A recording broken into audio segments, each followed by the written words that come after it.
Bueno, vamos a mutear esto. Vamos a ver al periodista Jorge Camaraza. Vamos a poner todos los chiches. Vamos a ponerlo. Vamos a ver al periodista Jorge Camaraza hablando hablando no, presentando su libro Odessa al Sur. Vamos a poner acá una imagen acá de fondo. En el programa de Santo. Tanto el nombre es de Santo Biasati. Acá el periodista Jorge Camaraza presenta a su libro Odessa al Sur. Sé que algunos quizás ya lo vieron en algún directo o algunos yo no me ven cuando lo subí en mi canal. Esta entrevista dura 26 minutos y vamos a ir intercalando con respecto a lo que vaya contando Jorge Camaraza por experiencia que yo estuve, por ejemplo, en algunos lugares donde nombró Jorge Camaraza, y voy a sumar cosas que yo estuve en tal lugar de Mar Azul, creo que nombra, en un hotel de Atlántida, si no me equivoco, lo nombra. Y bueno, voy a relatar mi experiencia con ese hotel, porque yo fui en 2010, me parece, si no me equivoco. Y el dueño del hotel te recibía, no sé si había que pagar o no. Y nada. Pero bueno, Jorge Camaraza nació el 10 de junio de 1953 en la localidad de Zárate. Y bueno, fue un periodista y escritor argentino y falleció en la ciudad de Córdoba el 7 de marzo de 2015 de un infarto agudo de miocardio. Nada, vamos a comenzar con este video. Este video es exclusivo para la gente que lo estén viendo en vivo y calculo que a más tardar en mayo estará este video. A más tardar en mayo estará este video subido. Quizás esté en abril o quizás esté ahora en marzo, no sé, llego. Estamos terminando marzo. Bueno, vamos a ver al periodista Jorge Camaraza hablando y nada. Espero que les guste estos archivos que son de mi biblioteca personal. Y luego vamos a ver a Simon Wiesenthal, en una entrevista a Simon Wiesenthal en la televisión pública, ATC, con el periodista Patricio Kelly. Espero que les guste. Cuando hablamos de esos tres o cuatro más no tan conocidos, ¿quiénes pueden ser? Bueno, puede ser, por ejemplo, Barso, Friedrich Barso, que era comandante de campo de concentración, está prófugo desde el fin de la guerra, desde el fin del 45, nunca fue juzgado. Porque hay casos de criminales de guerra que fueron juzgados y después o fugaron o fueron liberados o salieron bajo fianza. O problemas de Nunca salud. llegó a un tribunal. Este nunca llegó a un tribunal y está acusado de 40.000 homicidios en Polonia. ¿De qué campo en Polonia? Yo no recuerdo en este momento el nombre del campo. ¿Y por qué? ¿Cómo se puede saber que llegó a la Argentina y no fue a otro país del mundo? Bueno, porque hay evidencias de que hasta el año 92, hasta el momento de la apertura de los archivos y que fue cuando se movió un poco más este tema, estaba viviendo en Neuquén, cerca de la cordillera,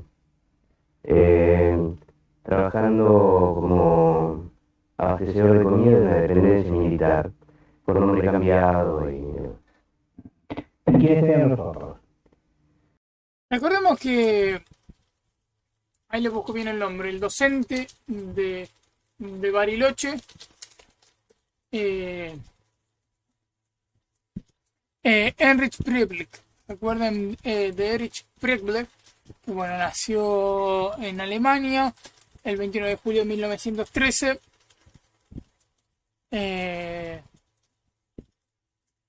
Se escapó de la Argentina tras la derrota de la Alemania nazi de la Segunda Guerra Mundial.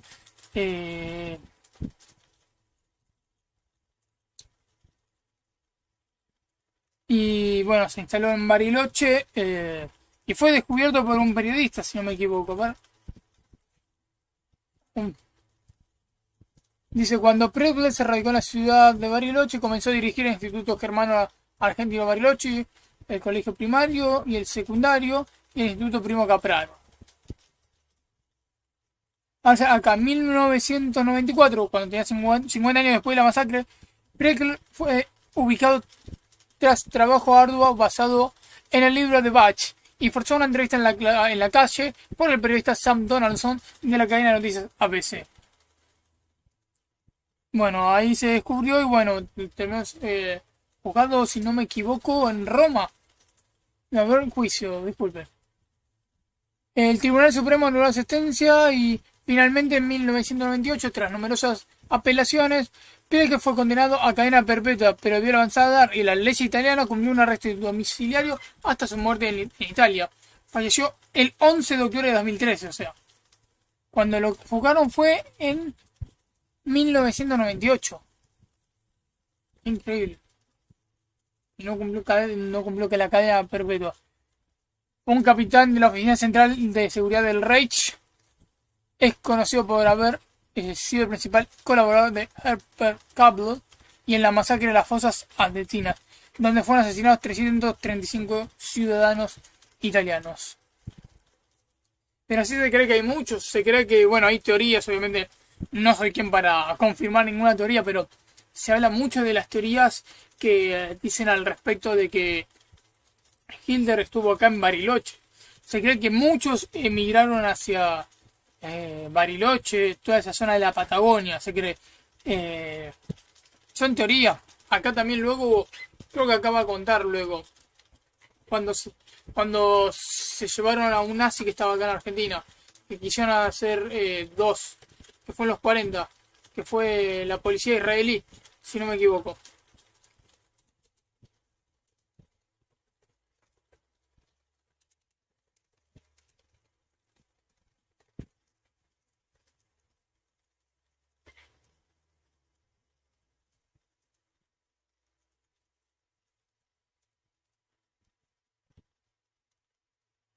La policía, yo dije policía israelí para no equivocarme, la Mossad.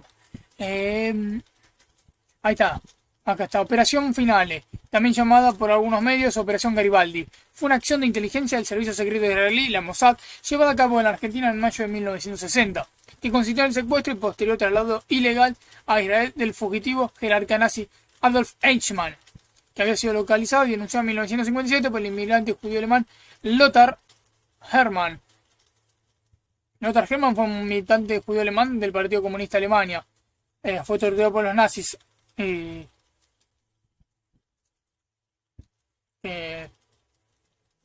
quien denunció a Eichmann, que estaba radicado en Argentina.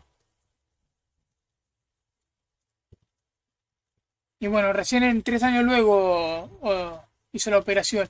Pero si no me equivoco, querían llevarse también a alguien más que no pudieron. A ver si dice algo acá. Hay un documental que está bastante bueno. Sí, porque se lo llevaron, pero no sé si porque tenían miedo que se caiga la operación, no se llevaron también a otra persona.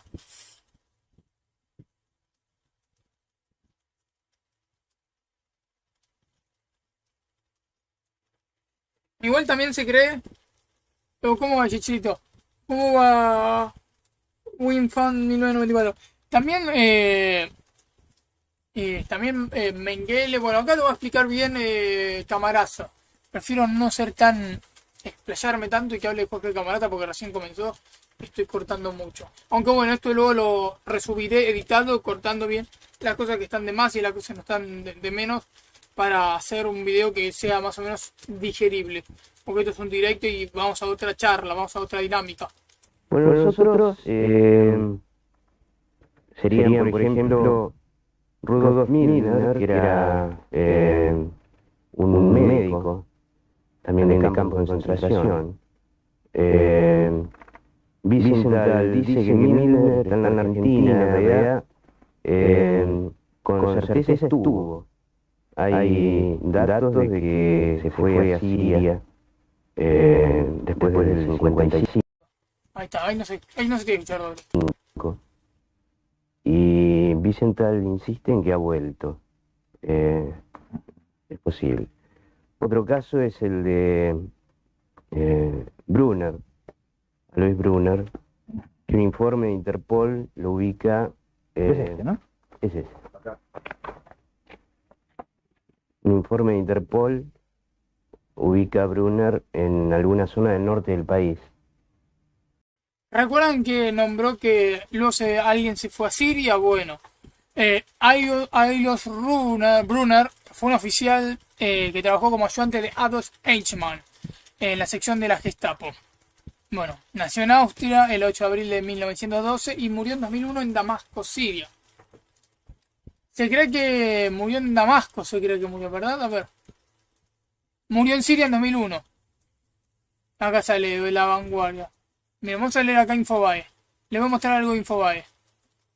¿Cuánto vamos? Ahí ven. Bueno, esto es lo que decía. ¿Recuerdan que acaba de nombrar de que alguien se cree que estaba en Siria? Bueno. Una nueva investigación revela cómo, cuándo y dónde murió Ailus Brunner, criminal nazi mano derecha de Adolf Eichmann. El criminal nazi mano derecha de Adolf Eichmann murió en un calabozo en Damasco en 2001 a los 89 años, según una nueva investigación publicada el miércoles. Esto fue publicado el 11 de enero de 2017.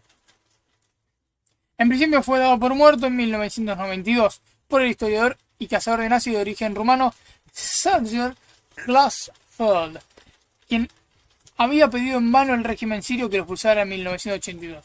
Recordemos que acá dice, nació en 1912, Brunner era responsable del asesinato de 130.000 judíos de Europa, fue juzgado in absentia en 1954 y en posguerra se había refugiado en la Siria del presidente Hafez al-Assad, padre del actual mandatario Bashar al-Assad. Bueno, acá dicen cómo fue el entierro. El entierro recibió un funeral musulmán y fue enterrado discretamente en el cementerio de Al-Alfif, en Damasco. Un informe de Interpol ubica a Brunner en alguna zona del norte del país. Ingresado en fecha reciente, presuntamente, quizá después del 91. ¿Y antes? Antes había estado en Siria también. ¿Y qué era Odessa? ¿Cómo se formó? Odessa se empieza a formar, quizá no con este nombre, pero se empieza a formar antes del fin de la guerra, cuando la debacle era inminente e incontenible. Había buenos contactos, buenos vínculos con algunos sectores de la Iglesia Católica que prestaron su apoyo para la organización de las redes de fuga. Las redes de fuga se originaban en Europa Central, bajaban hasta Italia, que es Génova, por ejemplo, es el puerto que más frecuentemente se usó para el embarque, y llegaban a Argentina, de América del Sur, porque también había otras rutas que llegaban a Medio Oriente. Pero en el caso de Argentina, la ruta era Génova-Buenos Aires. ¿Y después se quedaban instalados aquí? O por Sí. ejemplo iban a Brasil, a Paraguay, a Chile. No, bueno, claro, hubo casos en que fueron a Bolivia también, como el caso de Barbie, de Klaus Barbie. Que ahí fue detenido. Y fue a Bolivia, claro, fue detenido en Bolivia y extraditado. Extraditado a Francia. Exactamente, a Francia. Después, yo diría que la mayoría de los que llegaron se quedaron.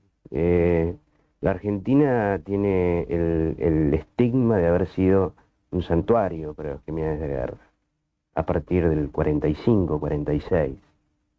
¿Y siempre a través de esta organización que les asistía? Yo diría que fundamentalmente es posible que haya habido casos de fugas individuales. ¿Y aquellas fantasías o no de submarinos llegando a las costas de la Argentina y descendiendo, algunos dicen, desde tesoros, a armas, Sí. a jerarcas del Tercer Reich? Sí, yo diría que no son fantasías. No digo, Yo- si es una fantasía Sí, o si sí, es sí. una realidad, ¿no? No, yo diría que es una realidad.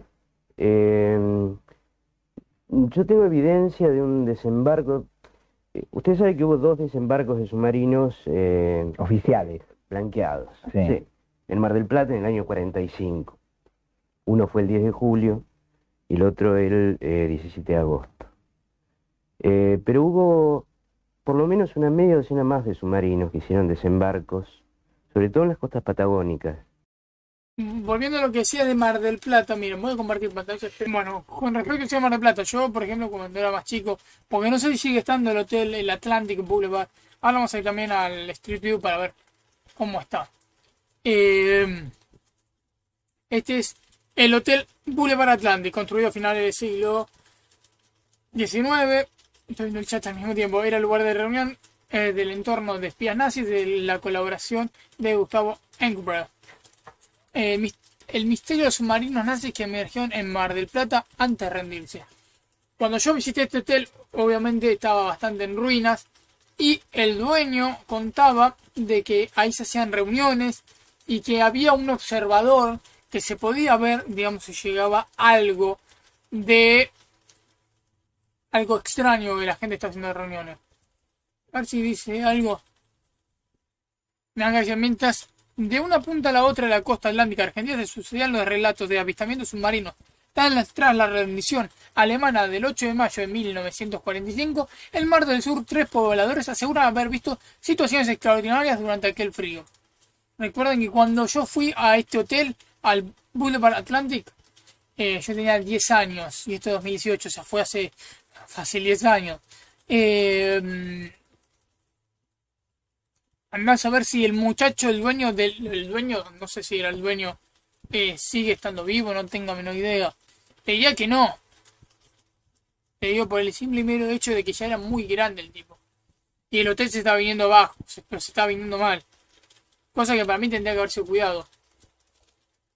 Vamos a buscar. Este es el hotel. Lo que sí recuerdo cuando fui era invierno y era un lugar muy frío, muy abandonado.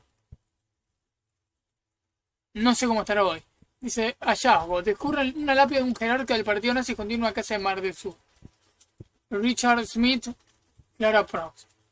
La lápida con los nombres Clara Bob Smith y Richard Smith. Este, último miembro de la élite del partido nazi en la Argentina. Estaba esto desolado. Y sigue estando esto desolado. Mirá lo que es esto. Está desolado esto. Esto es 2018. Bueno, les digo, no tengo... Bueno, esto por lo que veo está totalmente distinto. Había rejas acá. Y acá hay una entrada de rejas acá. ¿Se está viendo el mouse? ¿Se ve el mouse? Sí, ¿no? ¿Sí? Sí, sí se ve el mouse. Bueno, esto está lleno de arena. Todo esto, no sé si estaba el pavimento, pero no sé si era un pavimento completo. Y bueno, al ser invierno y yo al ser chico, no le presté tanta información acerca del entorno, pero sí lo noté muy apagado. Tengo fotos del lugar, pero obviamente no las voy a mostrar por un simple hecho de que son fotos personales mías, que estoy con mi familia, y no es que sacamos fotos a Mar del Sur porque fuimos a investigar. Estábamos de paseo y no sé cómo fue que llegamos a este hotel. Esto es 2017, ¿ven que esto estaba mejor?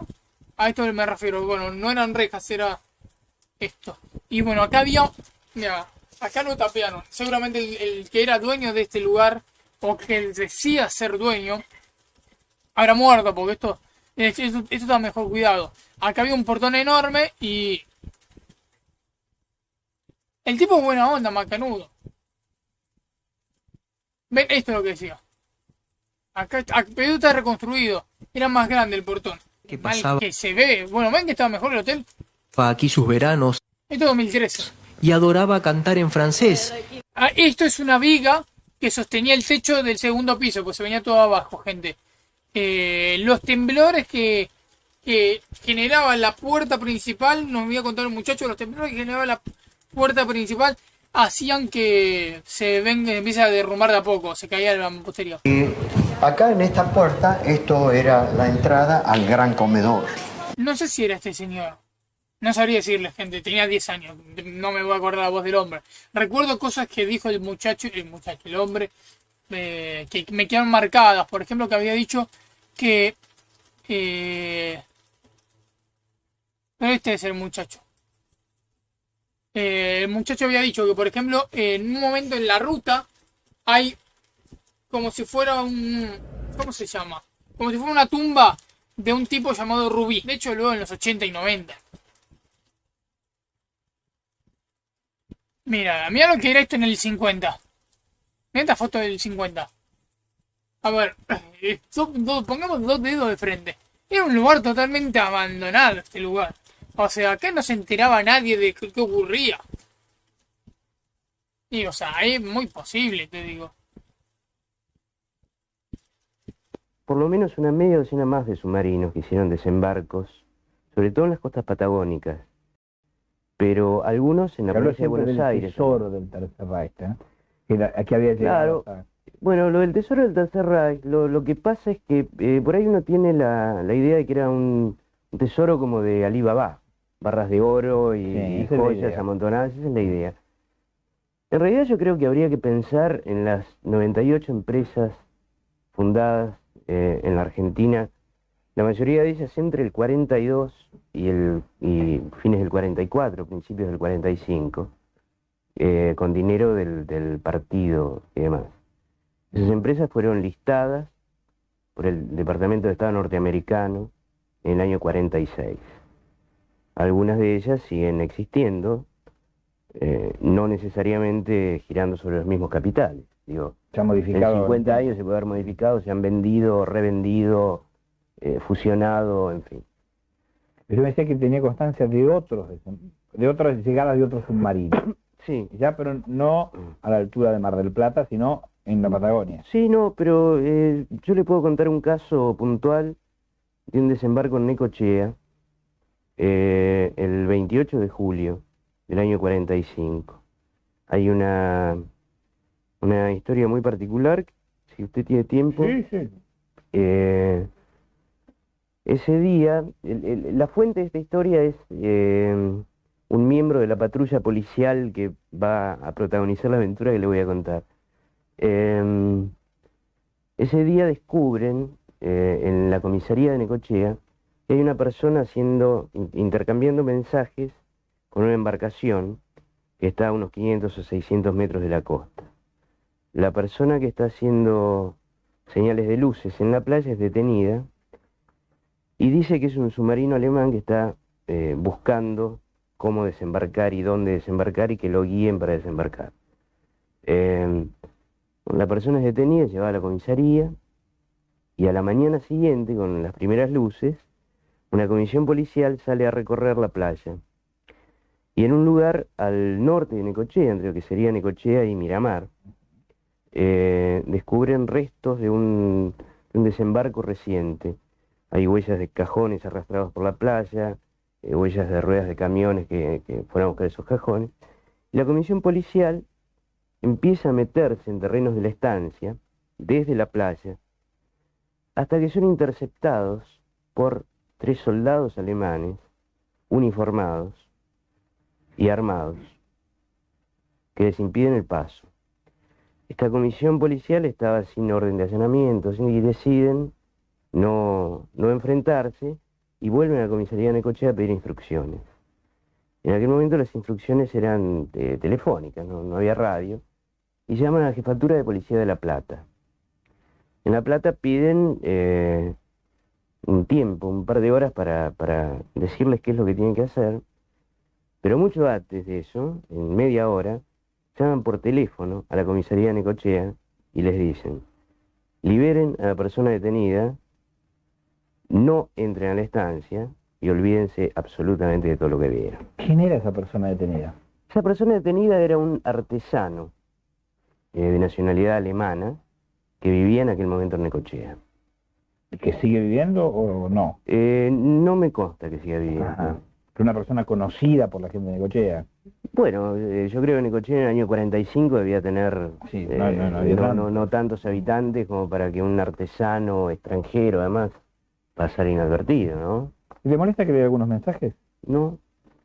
Rubén de San Fernando dice: ¿qué hay de cierto con el caso de Mengele y los chicos de Brasil? Bueno, lo de los chicos de Brasil es una ficción, una novela de Ira Levin. Yo creo que nada, es cierto. Digo, la historia de la novela, usted la recuerda, es varios Hitler. Sí. Recreando Buscar las condiciones de crecimiento. la seguridad de la raza. Sí. Yo creo ¿Mengele que estuvo en Argentina? Sí, indudablemente. No solo Ahí no hay estuvo, duda. sino que acá recupera su verdadero nombre, porque él estaba con otro nombre. Recupera su nombre, inicia un pleito contra la Universidad de Frankfurt, que le había quitado los títulos de doctor en medicina y en filosofía. Inicia un pleito para recuperar los títulos. Desde aquí. Desde aquí Se casa aquí enfrente, en Colonia Suiza, al lado de Colonia, en Uruguay. Es una localidad muy cerca Muy cerca de Colonia Colonia, Sacramento. de Colonia del Sacramento. Vive Un lindo acá, lugar, compra un lugar hermoso. Compra casas a su nombre, participa de la formación de una sociedad anónima que maneja un laboratorio. No hay ninguna duda que Mengele estuvo aquí. Patricio de Mar del Plata. Antes de que sigamos, habla de Mengele. Voy a anotar. Experimento nazi, el extraño caso del pueblo de los 130 gemelos. 18 de marzo de 2017.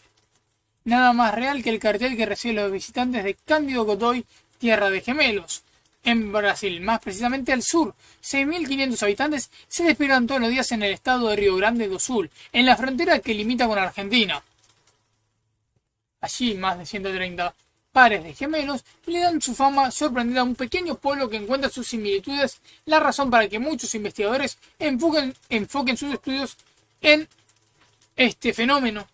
Su obsesión por experimentar con mellizos y gemelos para demostrar la superioridad de la raza aria hicieron que, en su exilio en Sudamérica, haga de poblado brasileño un laboratorio humano, utilizando a sus habitantes como conejillos de India.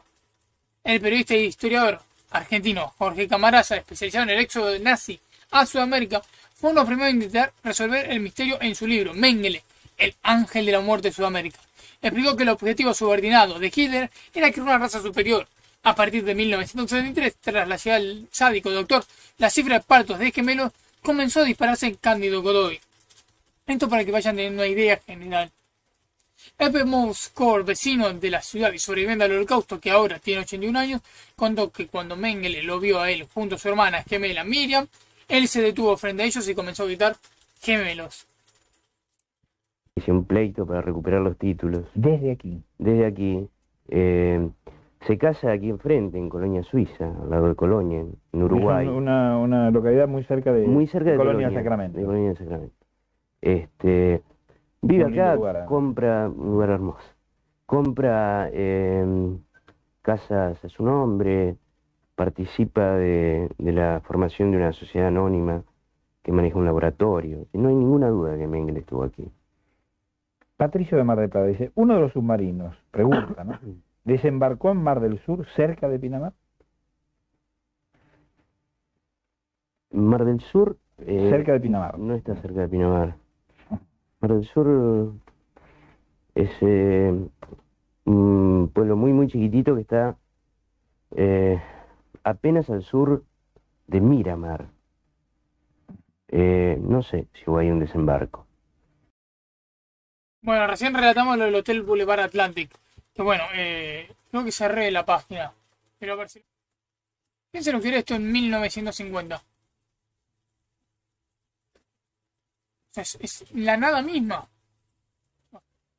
Háganse una idea de que, o sea, parece que es lo único que hay hasta la playa. Y hay 2 cuadras hasta la playa. O sea, posibilidades caben, obviamente. Obviamente acá estamos viendo la visión del periodista Jorge Camarasa, no estamos ni afirmando, sino estamos viendo la visión de Jorge Camarasa y vamos complementando con lo que sabemos hoy. Porque recuerden que esto que habla Jorge Camarasa es de 1995, de noviembre del 95. No había internet, pero no es el internet que hay hoy en día. Y además podemos complementar, me parece algo bastante piola que se puede complementar con el ahora. Ahora tenemos mucho más acceso a las noticias y está bastante piola poder complementar un poquito. Gustavo nos dice, hay que recordar que también hubo criminales de guerra británicos y que eso quedó en el olvido. Sí, claro. Sí, no. Digo, me parece que una cosa no...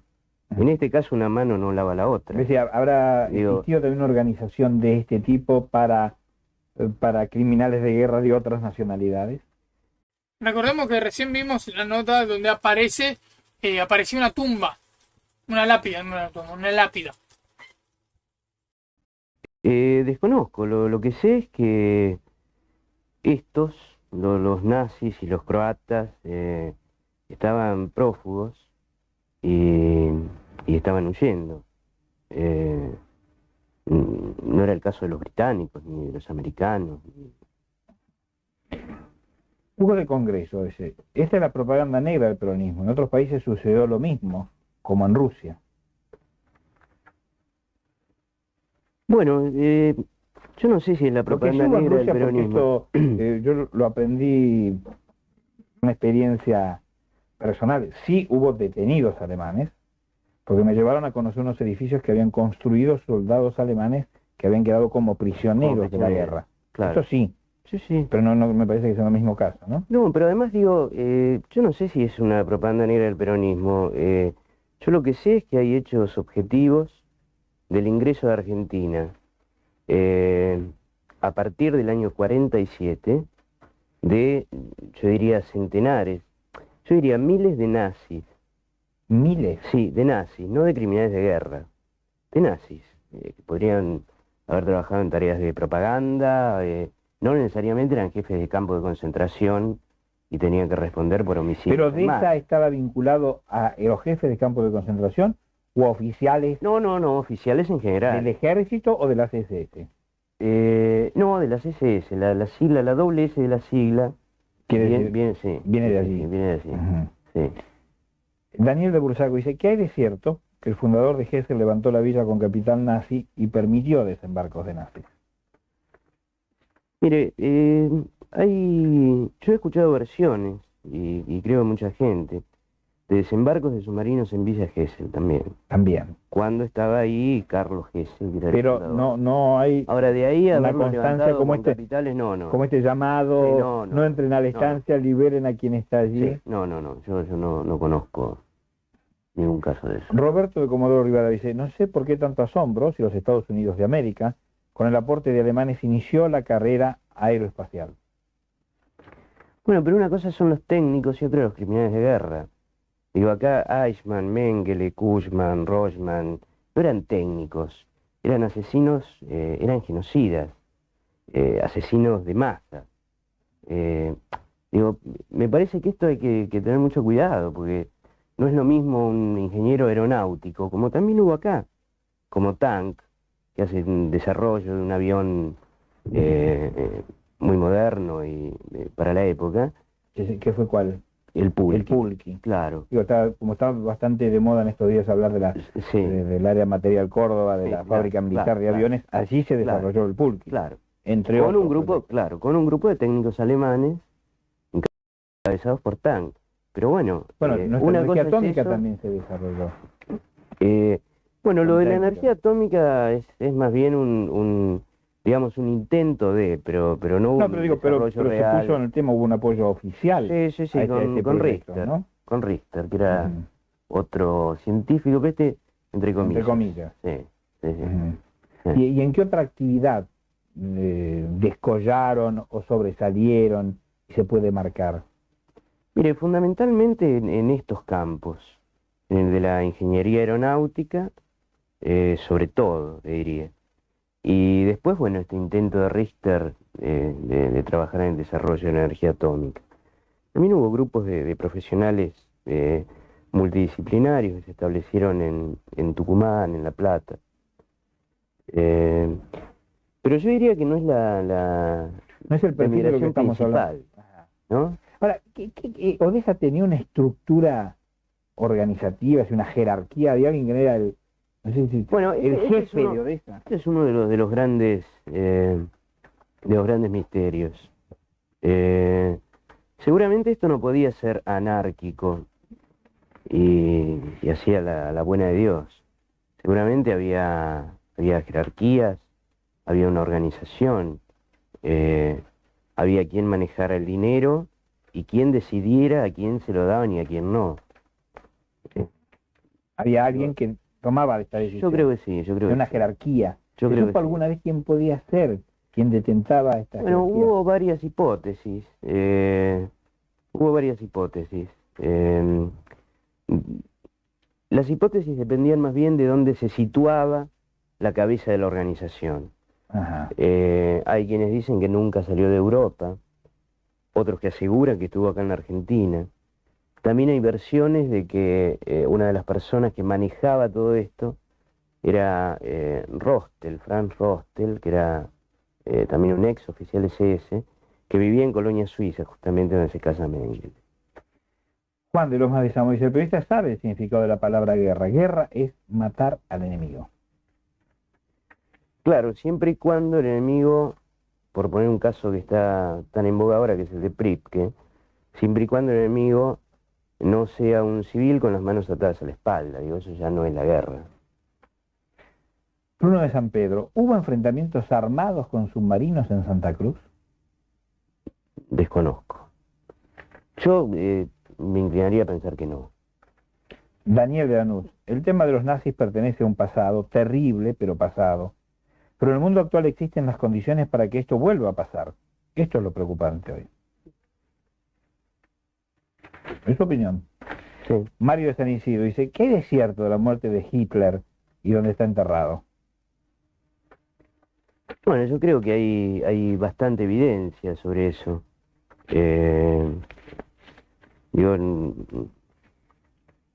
Los rusos parecen haber probado que tienen los restos del cadáver, que tienen el cráneo.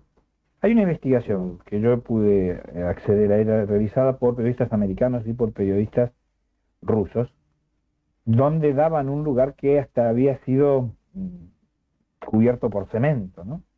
En Alemania. En Rusia. Ah, en Rusia. En Rusia. Ajá. Que ellos dicen que esto sale de un documento del KGB, que ahora está de moda porque parece que debe tener montaña de documentos, porque todo el mundo coloca la mano y saca algo. ¿Mm? Sí, bueno, no hace tanto tiempo, para el cincuentenario, hubo quienes decían que estaba en los archivos del KGB, estaba el cráneo, o restos del cráneo. Eso también decían que se lo habían llevado, sí, a la Unión Soviética, esa era la prueba sí. que habían presentado incluso al Departamento de Estado de los Estados Unidos. Sí. Lo siento que hay una parte de la historia muy difícil de reconstruir, porque donde se dice que se le encuentra, en el búnker de la Cancillería, bueno, allí los negocios son negocios, entonces estos señores de la Alemania que se llamaba democrática, antes de retirarse hicieron una buena inversión inmobiliaria en la zona, y hoy debe estar ya construido un edificio de 20 pisos encima. Edificio de departamentos de pésimo gusto que arruina la belleza de lo que es Berlín. Entonces digo, ¿cuál es? ¿Cómo medimos, no? Y dice, no es una competencia. ¿Quién genera más horror que el otro? La guerra es un horror. Claro. La guerra es el exponente más alto del fracaso de las dirigencias. Seguramente. Es la exposición más alta, me parece. O por lo menos vale la pena que lo podamos discutir. Sí, claro. Claro, pero yo advierto esto que le decía hace un rato, que yo me acuerdo, Pripke me decía a mí. Sí.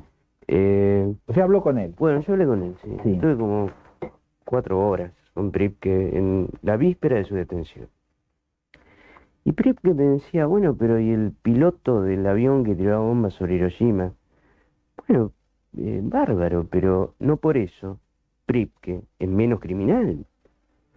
Digo, no, yo creo que no sirve como argumentación. Pero Decir, bueno, pero otro lo hizo. Pero a nosotros, ¿no? Porque tenemos menos de 70 años. ¿No nos parecía que ya todo esto era el ayer, que lo habíamos visto, que era una película conocida, que era un libro que habíamos leído, que eran imágenes que habíamos podido tener certeza de su realidad?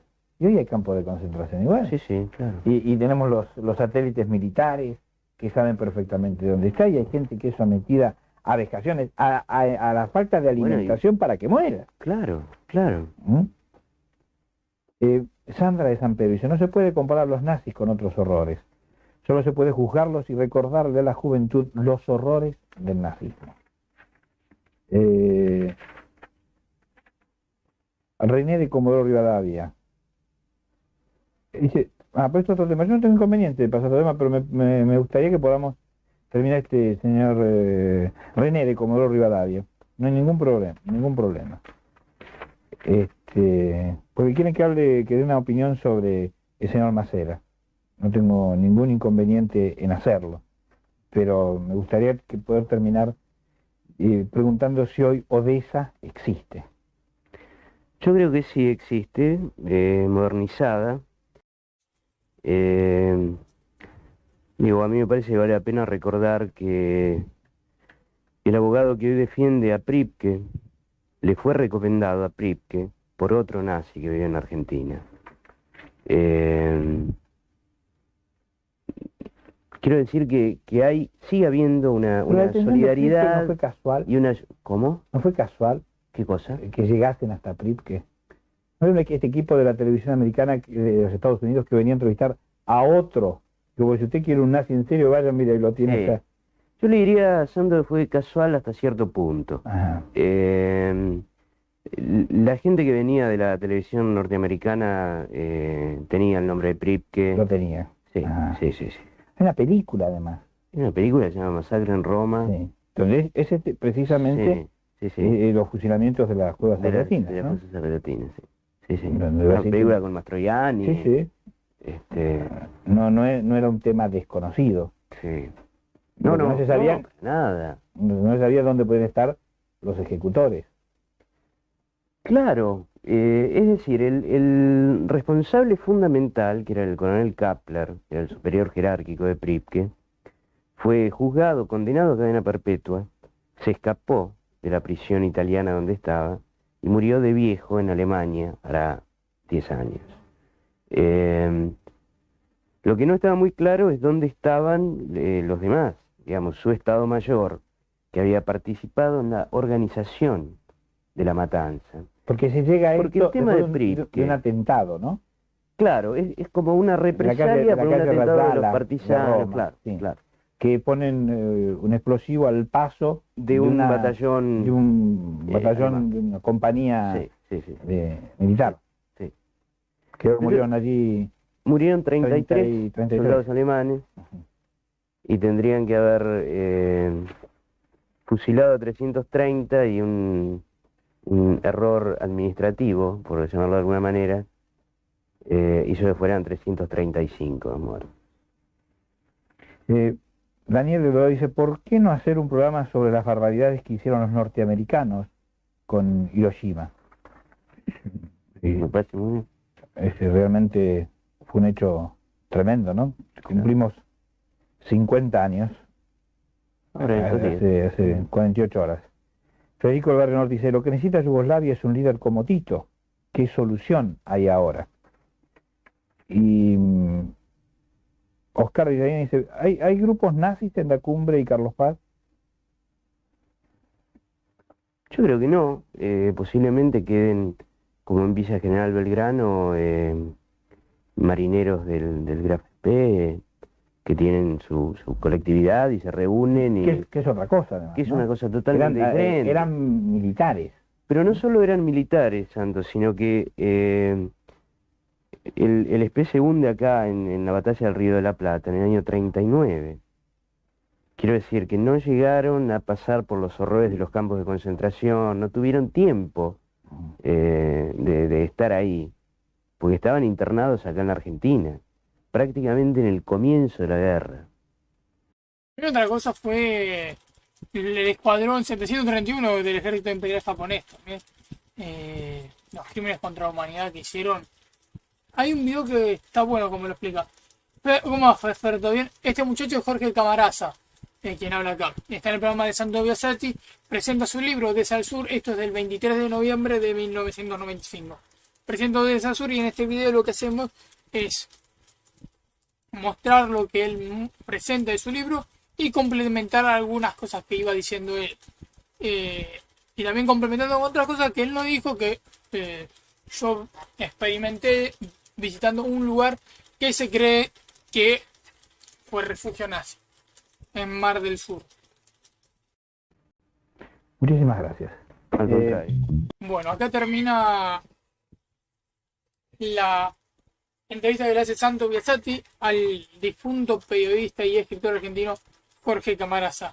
Ahora vamos a ver en instantes lo de Wiesenthal, la entrevista que le hacen a Wiesenthal en 1992, en el mes de febrero, si no me equivoco, a Simon Wiesenthal. Para quien no sabe quién fue Simon Wiesenthal, fue un cazador de nazis. Fue quien se encargó de rastrear a los nazis